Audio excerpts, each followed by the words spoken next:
Hey, this is Tracie Dawson with Minute Wisdom. I'm going to try this again.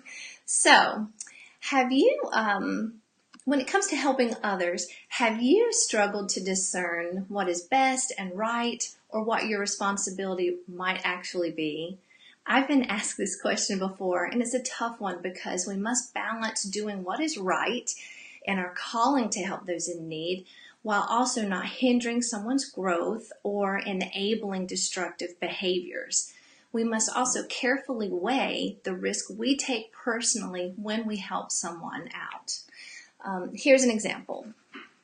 Proverbs says, let me pull this up here, don't be a man who strikes hands in pledge or puts up security for debt. If you lack the means to pay, your very bed will be snatched from under you. All right, that's a tough verse, isn't it?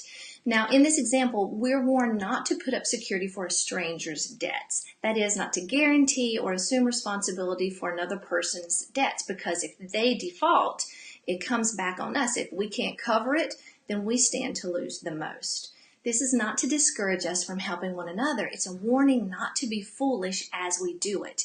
It's an example of how we must carefully consider the cost and the risks we assume when we help others. Now, being generous, helping the needy, seeking justice for the oppressed are all aspects of the Christian life we are called to live. But sometimes the help we are asked to provide goes beyond those parameters. Sometimes we are asked to help others avoid consequences of their poor choices. Sometimes we are asked to provide more than we can actually give. And sometimes we just do things out of fear, guilt, or to avoid uncomfortable situations.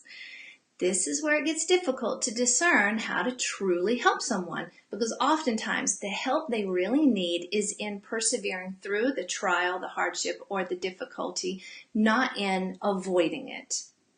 This is why it's important to ask, will this actually help or handicap my friend, relative, or child?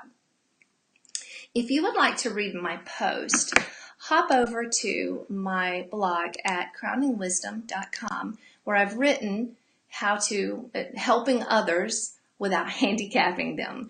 And in that post, I have 4 critical questions that we can ask that will help us discern if the help that we've been asked to give or are expected to give will actually be helpful and not harmful.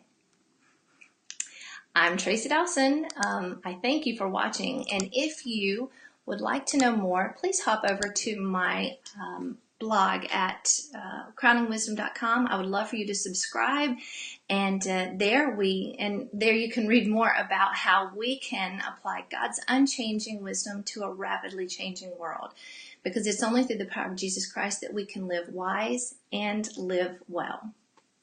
Thanks for watching, and please share this with your friends.